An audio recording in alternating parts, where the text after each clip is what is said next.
a ship found drifting alone in the Atlantic. A captain, his wife, his child, and an experienced crew who vanished without a trace. For more than 150 years, the story of the Mary Celeste has fueled endless debates, spawning theories involving pirates, mutiny, sea monsters, paranormal forces, and even alien abductions. Many believed the mystery would never be solved. Yet some researchers now argue that modern science has uncovered a far more surprising explanation than any supernatural tale. After decades of speculation, new investigations, experiments, and even sonar searches have reignited the controversy. Did science finally uncover what happened, or does Mary Celeste still guard its darkest secret? The fateful voyage and eerie discovery. It is the winter of 1872, a season that would give birth to the most heavily scrutinized maritime mystery in recorded history. On November 7th, a merchant brigantine slips out of New York City harbor, cutting through the icy Atlantic waters on a routine trade route bound for Genoa, Italy. At the helm stands Captain Benjamin Spooner Briggs, a veteran mariner with a pristine record. He is not traveling alone. Aboard the vessel are his wife Sarah, their infant daughter Sophia Matilda, and 7 highly capable crew members. 10 living souls are relying on the sturdy oak hull of this ship to carry them safely across the open ocean. Fast forward nearly a month to December 4th. At approximately 1 in the afternoon, Captain David Morehouse, commanding the Canadian brigantine De Gratia, spots a strange vessel adrift. The ship is lumbering erratically through the massive swells midway between the Azores and the rocky coast of Portugal, specifically at coordinates 38 degrees 20 minutes north by 17 degrees 15 minutes west. This geographic position immediately triggers alarm bells. The drifting ship is 400 miles entirely off course from its last recorded logbook entry, which was dated 10 days prior on November 25th, near the Azorean island of Santa Maria. Morehouse signals the ship, but he receives dead silence in return. A boarding party is urgently dispatched to investigate the silent vessel. They climb over the wooden rails and step onto the main deck, only to find an absolute horrifying void. Captain Briggs, his family, and every single one of his experienced crew members have vanished completely without a single trace. There are absolutely no signs of a struggle anywhere on board. There are no shattered bulkheads, no physical bloodstains, and 0 indications of violence or structural devastation from a pirate attack. Yet, sitting directly beneath their feet in the darkened cargo hold is a deeply terrifying, highly unstable payload. The ship is transporting 1,701 heavily secured barrels of highly toxic and explosive denatured industrial alcohol. This extremely volatile shipment, originally intended for fortifying Italian wines, essentially turns the wooden merchant ship into a massive floating powder keg. For over a century, popular legends have aggressively pushed the completely false narrative that the ship was found in flawless, pristine sailing condition, as if the crew simply evaporated into thin air. That romanticized legend completely ignores the stark physical reality discovered by the De Gratia boarding party. It is true that the vessel was found well stocked with a massive 6 full-month supply of untouched food and fresh drinking water. It is also true that personal items and dry clothing remained perfectly undisturbed in the crew quarters, proving they had not packed or prepared for any sort of long-term abandonment.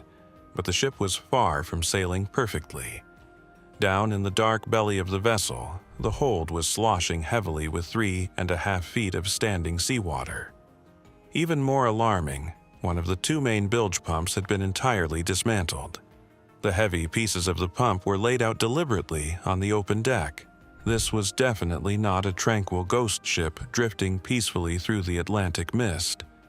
The physical evidence screams of a desperate, panicked struggle against time. The crew was actively fighting a perceived catastrophic mechanical failure. frantically trying to measure and pump out the rising water, right up until the exact moment they decided their only chance of survival was to abruptly abandon a perfectly seaworthy ship to the cold, unforgiving ocean. The baffling clues left behind. The physical state of the abandoned ship presented a highly specific trail of evidence pointing directly to a rapid but systematic evacuation. The vessel was completely missing its single lifeboat, a small yawl originally secured to the davits. This missing yawl completely destroys the theory of a massive rogue wave sweeping the crew into the sea. Lowering a heavy wooden lifeboat into the open ocean requires a coordinated, deliberate effort by multiple experienced sailors. All 10 passengers abandoned the safety of a heavily built merchant vessel to board a tiny rowboat in the middle of the Atlantic. They made a conscious choice to leave their formidable mothership behind. Trailing in the freezing water directly behind the mothership was a severed main peak halyard. This heavy piece of rigging rope had been deliberately cut and deployed as a makeshift tow line. The crew rigged this heavy line to physically tether their fragile lifeboat to the massive merchant vessel. They intended to float at a safe distance behind a terrifying cargo of volatile industrial alcohol while remaining firmly linked to the seaworthy ship. They were waiting out a perceived threat, planning to pull themselves back aboard the moment the danger finally subsided. A sudden, violent force snapped that heavy tow line, leaving a small, unnavigable boat stranded in the violent swells while their only hope of survival drifted away on the unpredictable wind. Resting right on the wet wooden deck was an abandoned sounding rod. Sailors used this specialized heavy metal tool exclusively to measure the exact depth of water accumulating down in the dark bilge. Finding this vital instrument discarded casually on the open deck paints a vivid picture of the final, terrified moments aboard. The crew was obsessively checking the rising water levels right up until the last possible second. Someone was desperately plunging that rod into the hold, measuring the 3.5 feet of water before dropping it in a sheer panic to join the evacuation. They believed they were rapidly sinking and acted on pure adrenaline to escape what they perceived as a watery grave. The items taken from the main cabin definitively proved this departure was an ordered escape directed by a seasoned commander, entirely ruling out a sudden mutiny or external raid. The entire crew left behind their valuable heavy clothing, essential waterproof oilskins, and all their saved money. Yet, Captain Briggs meticulously packed the heavy ship chronometer, his personal sextant, a vital navigation book, and the highly important official ship register. A crazed, uncoordinated, mutinous crew does not carefully select specific navigational instruments before fleeing blindly into a small lifeboat in the dark. A brilliant, calculating captain organizing a desperate, calculated survival attempt takes exactly those precise tools to safely navigate a small boat toward the nearest landmass with absolute precision. Historical reality thoroughly shatters the persistent pop culture legend of a pristine domestic scene, featuring warm, half-eaten meals left resting peacefully on the dining tables. When the boarding party actually entered the main cabin, they discovered a thoroughly wet, disorganized mess. Water was sloshing wildly through open hatches and unsecured skylights. The interior proved the vessel had weathered severe Atlantic storms completely unmanned for several days. There was absolutely no untouched feast waiting for the bewildered rescuers. There was only a cold, soaked ruin of an abruptly abandoned home, violently tossed by the waves. The physical evidence completely erases the fantasy of a ghost ship sailing smoothly under a supernatural spell, replacing it with the grim reality of a terrified crew fleeing for their lives. The Gibraltar salvage inquiry in full play. Upon successfully navigating the recovered merchant vessel into the bustling port of Gibraltar, the exhausted crew of the Dei Gratia expected a straightforward hero welcome and a standard maritime salvage award. Instead, they sailed directly into an absolute legal nightmare spearheaded by Frederick Solly Flood, the reigning British Attorney General for the territory. Solly Flood was a prosecutor characterized by contemporary historians as possessing an unhinged and obsessive level of paranoia. Rather than thanking Captain David Morehouse and his tired crew for securing a massive drifting hazard, he immediately and aggressively accused the rescuing sailors of piracy, mutiny, and the brutal, cold-blooded murder of Captain Benjamin Briggs and his entire family. To construct his wildly dramatic murder theory, Solly Flood eagerly seized on specific visual anomalies. He boldly claimed before the Vice Admiralty Court that he had discovered gruesome bloodstains smeared across a ceremonial sword hidden directly under the captain's bed. He also pointed to supposed dark, bloody stains scattered across the ship's main deck. This aggressive prosecution forced an incredibly rare early deployment of forensic science in January 1873. A highly prominent local physician named Dr. Joseph Patron stepped forward to conduct rigorous chemical analyses of the supposed physical evidence. Through meticulous scientific testing, Dr. Patron completely obliterated the wild murder theory. He proved definitively to the court that there was absolutely zero human blood on either the ceremonial sword or the wooden deck boards. The ominous reddish-brown marks Solly Flood aggressively paraded around the courtroom were merely ordinary iron rust, chemically known as carbonate of iron, mixed with completely natural wood fibers. Solly Flood adamantly refused to accept this scientific defeat, pivoting immediately to structural damage to maintain his piracy narrative. He dramatically directed the court's attention to deep gouges and aggressive claw-like marks violently scraped into the ship's bow and heavy wooden railings. He loudly declared these were terrifying pirate axe marks, the undeniable violent remnants of a bloody, desperate boarding struggle. Once again, outside experts had to step in to ground the chaotic legal proceedings in absolute physical reality. Professional marine shipwrights thoroughly examined the battered hull and swiftly proved these terrifying pirate marks were nothing more than natural wood splintering. The menacing gouges were simply standard construction tool abrasions left over from a massive structural rebuilding phase the ship underwent shortly before setting sail from New York. Desperate to secure a major criminal conviction, the court then aggressively shifted their focus to investigate the theory of a massive conspiracy between the two captains. They hypothesized that Captain Briggs and Captain Morehouse had secretly colluded long before the voyage began to orchestrate a highly complex insurance and salvage fraud scheme. The logic underpinning this theory completely falls apart under any basic level of scrutiny. The ship was carrying a highly valuable, highly explosive cargo of 1,701 barrels of denatured industrial alcohol, and that entire volatile payload remained perfectly intact. A master mariner orchestrating a profitable maritime scam would certainly secure and liquidate the actual cargo to maximize his illicit profits. Furthermore, suggesting that a respected man like Captain Briggs would willingly sacrifice his beloved wife, his infant daughter, his spotless professional career, and his significant personal financial share in the vessel for a minor salvage payout completely defies every known human survival instinct: the invisible explosion. The true answer to this maritime mystery was finally uncovered not on the open ocean, but on a cargo dock in Italy. When port inspectors finally unloaded the merchant ship in Genoa, they discovered a highly specific anomaly hidden deep within the hold. Out of the massive payload of 1,701 barrels of industrial alcohol transported, exactly 9 barrels were found to be completely empty. These specific 9 barrels were not damaged or broken.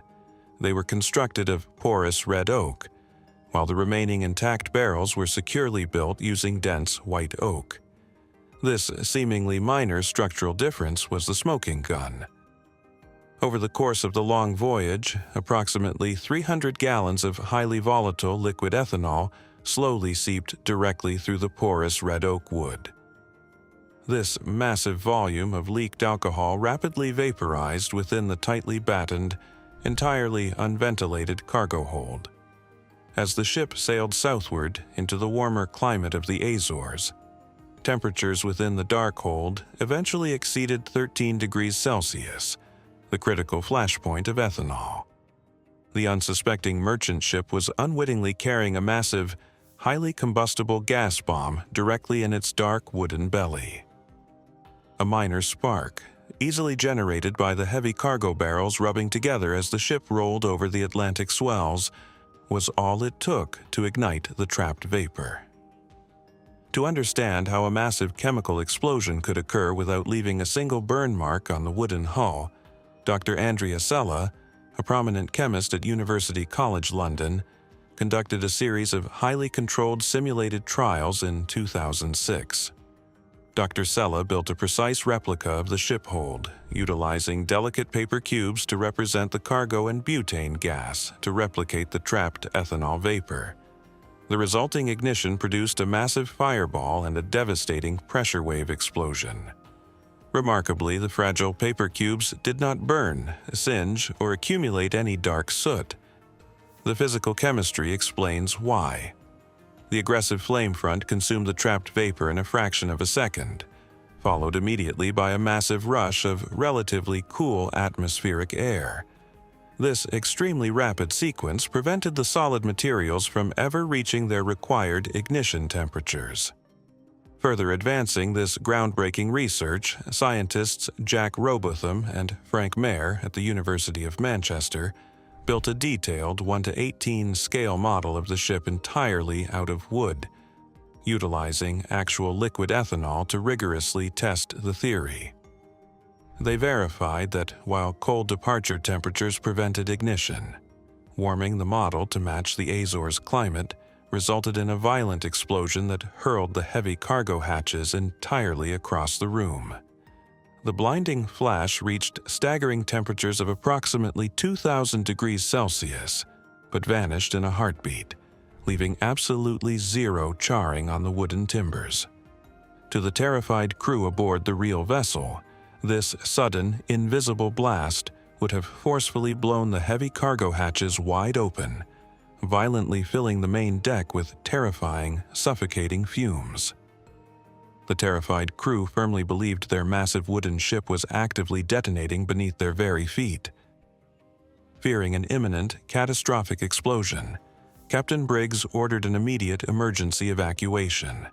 He secured his family and crew in the small yawl and tethered it to the main ship utilizing the heavy peak halyard.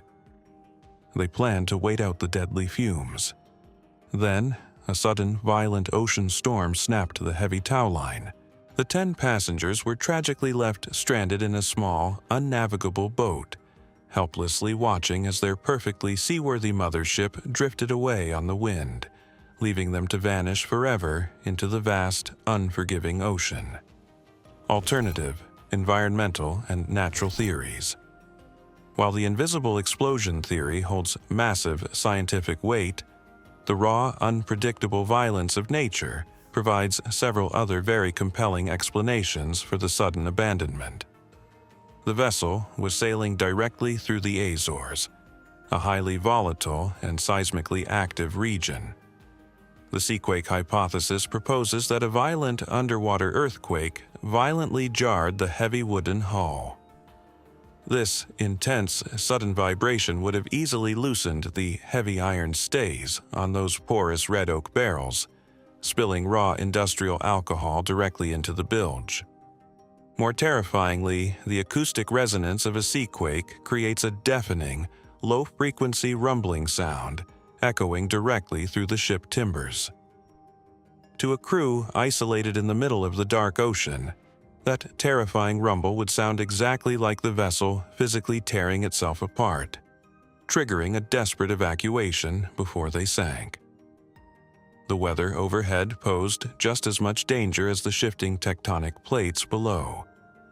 A localized marine tornado, known as a waterspout or tromba marina, could easily explain the chaotic physical state of the main deck. A direct strike from a massive waterspout causes a rapid, incredibly localized drop in barometric pressure that can completely disable all standard maritime navigation instruments in an instant. Simultaneously, tons of raw seawater would violently crash directly over the heavy wooden bulwarks.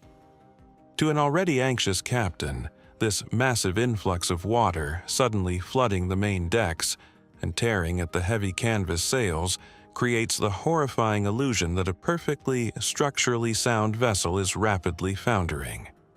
The crew would believe the ship was plunging straight to the bottom of the Atlantic within mere minutes, forcing them to abandon ship immediately to save themselves. Then there is the physical evidence found right on the main deck, leading directly to the clogged pump theory, a highly mechanical and incredibly tragic failure. Shortly before departing New York, the ship underwent a massive structural refit. Heavy amounts of coal dust and loose sawdust from that construction had slowly filtered down deep into the hidden bilges. When the sailors dropped their heavy-sounding rod and measured 3.5 feet of standing water in the dark hold, they immediately rushed to the manual bilge pumps. But those pumps were completely choked with thick, impenetrable sludge. We know one pump was completely dismantled on the open deck because they were frantically trying to repair it. When they realized they could not pump the rising water out, a false sinking panic set in. They chose to abandon a ship that was entirely seaworthy, simply because they lost the mechanical ability to clear the hold of the heavy standing water they believed was pulling them down. Finally, there is the highly sensationalized medical theory of ergot poisoning, suggesting the crew unknowingly consumed rye bread deeply contaminated with a dangerous hallucinogenic fungal mold called Claviceps purpurea. This theory suggests the entire crew suffered from mass hallucinations and leapt into the ocean in a state of chaotic mania. This is completely scientifically absurd. A crew suffering from severe hallucinatory madness does not execute a highly organized, systematic evacuation.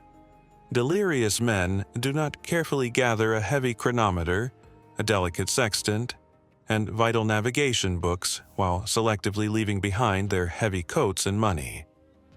They certainly do not possess the mental clarity to methodically lower a heavy yawl and properly rig a heavy towline to the main peak halyard. The physical clues definitively prove this was a cold, calculated escape directed by a sane captain acting on terrifying, immediate physical threats, entirely ruling out any form of chemical madness or drug-induced panic. The modern sonar discovery controversy. In the summer of the year 2001, the century-old mystery of the famous ghost ship appeared to have finally reached a definitive physical resolution. On August 9, an ambitious deep-sea expedition led by famous author Clive Cussler of the National Underwater and Marine Agency, alongside film producer John Davis, made a massive global announcement. They boldly declared they had successfully located the absolute final resting place of the legendary vessel. The dive team targeted the treacherous Rocheleau Reef located just off the coast of Haiti by deploying highly advanced cesium marine magnetometers and cutting-edge side-scan sonar technology. The determined crew successfully mapped the jagged ocean floor and pinpointed a massive buried wooden structure. It seemed the ultimate maritime cold case was finally closed forever. The expedition team did not just rely on digital sonar pings to make their bold claim. They sent professional dive teams deep into the harsh underwater environment to recover actual physical artifacts trapped within the dense sand and sharp coral.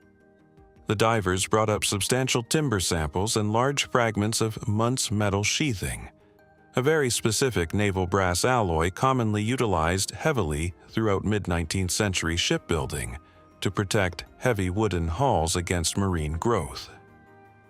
Prominent maritime archaeologists eagerly examined these recovered materials, and initially matched the physical remains directly to the original construction records of the ship, confidently asserting to the press that the physical grave of the lost vessel had definitively been found at long last.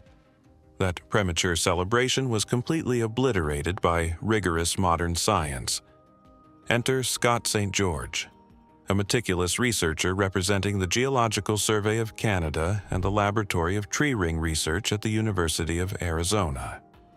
He subjected the heavily celebrated timber samples to a relentless scientific process known as dendrochronology, which is the precise study of microscopic tree rings.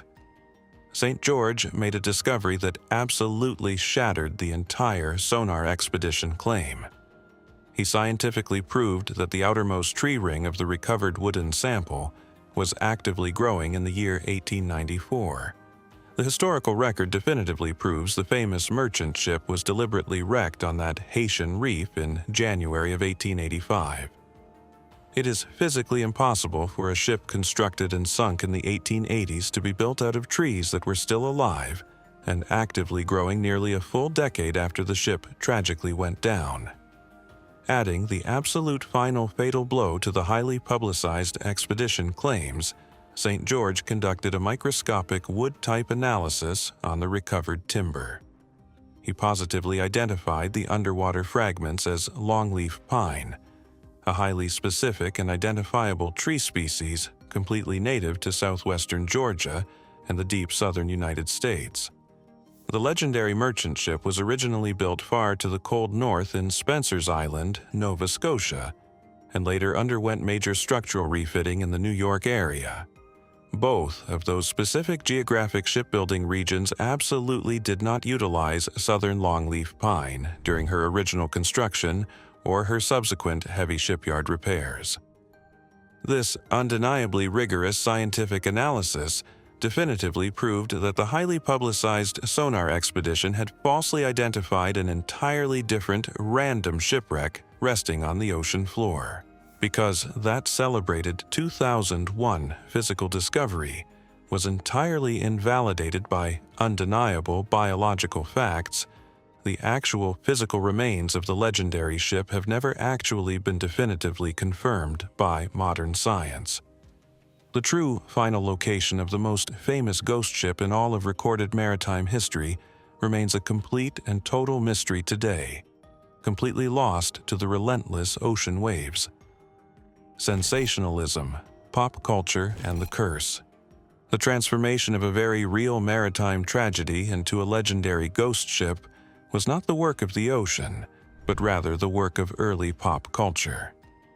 In January 1884, a young, completely unknown writer named Arthur Conan Doyle published an anonymous short story in Cornhill magazine. He titled it J. Habakkuk Jephson's Statement. Written from the perspective of a fictional survivor, the narrative was so highly sensationalized and confidently written that the general public widely mistook it for a factual, journalistic account. Doyle's vivid imagination permanently infected the historical record. He introduced the famously misspelled name Mary Celeste into the global lexicon. He also completely invented the persistent myths of warm, half-eaten meals left on the dining tables, and a dramatic, racially motivated mutiny. Millions of people accepted these fabricated literary details as absolute historical facts.